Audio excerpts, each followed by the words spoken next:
You guys good? Yeah. Oh, Grant, right here. I feel like, I've seen a couple of your interviews, and you've kind of said the same thing. We all know what Manuel wants to do. We all know what I'm going to do. He was in here, and he said he was very much looking forward to fighting you, not for any bad reason, because he gets to show skills he hasn't had to show in there. So I guess what type of fight are you expecting from Manuel? Is it the go out and try to knock you out in the first round? Are you expecting something different? I guess what are you kind of expecting there? Yeah, I think that he's going to try to knock me out in the first round.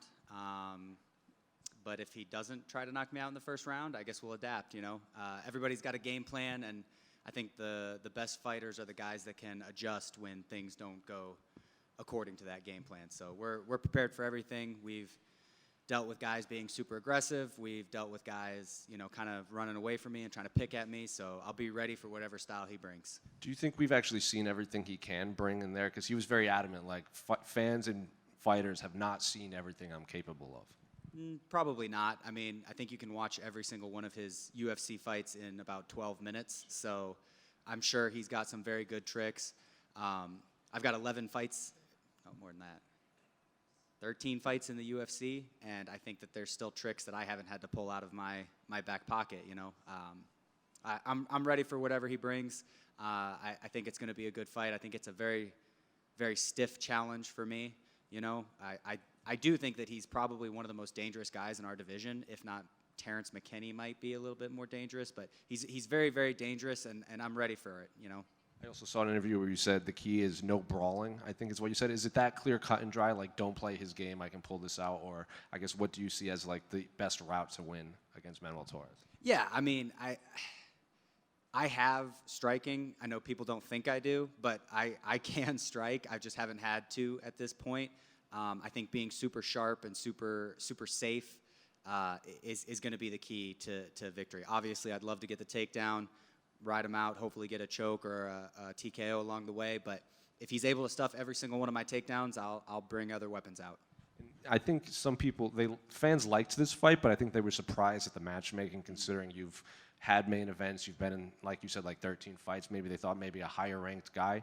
And then I saw an interviewer said you probably are going to struggle fighting up in the rankings. So I guess why do you feel that way? I mean, I know exactly why it is. I did this one day just because I was petty. And I looked at how many Instagram followers I have and how many Instagram every single fighter in the top 15 has. And every single one of them individually could lose 100,000 followers and still have more followers than me. So I totally get it. I'm a tough fight, and it's very high risk, low reward. So I totally get it. But I've tried playing the bad guy. I've tried being funny. I did the quarter off my wife's dump truck thing. I thought that was going to go super viral. I'm just going to be me, man, and fight everybody they put in front of me. And hopefully, I think what's going to end up happening is somebody ahead of me is going to need a short notice guy, and I'm going to be the guy to raise my hand. When have you tried to be the bad guy?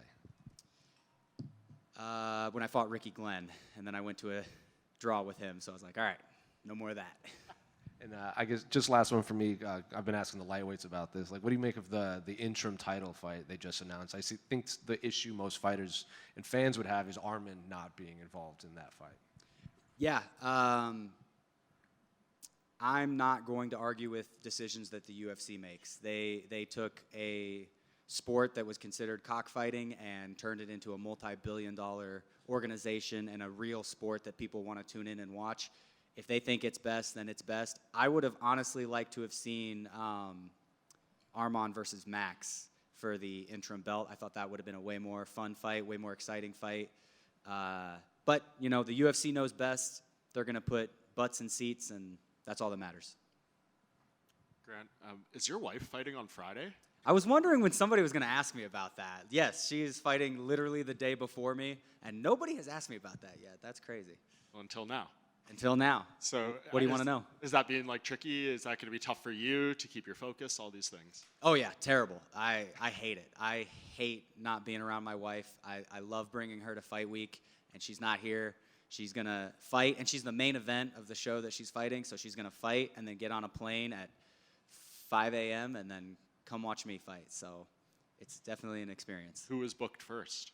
She was booked first. If I was booked first, she wouldn't have taken the fight. But she had a 3-year layoff due to injuries and then not being able to find a fight. And I think that she's ready to retire. We're planning on having a baby after, like, probably Saturday night. Yeah, so this is the last one for her, and she finally she called our old manager and begged him for a fight, and he overpaid the person that is taking the fight with her. So we were like, look, I have to fight because we need to make money if we're gonna have a baby, and you got to fight so that you can get this out of your system and then be a mom. So it'll all work out. I'm a grown ass man. I can deal without my mommy for a little bit. Is it streaming somewhere where you can? So they used to stream on Fight Pass. I think it's I can't. I'm a horrible husband. I can't remember. Spectation Sports. I think it's streaming on Spectation Sports, I believe. Don't quote me on that.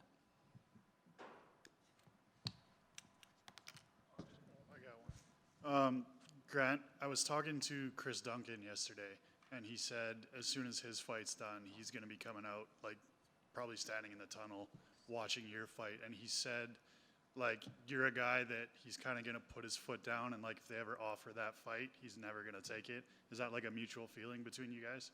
Yes, but I think for different reasons. I think Chris won't take the fight because we're really good friends, and I won't take the fight because I don't think I can beat Chris in a fight.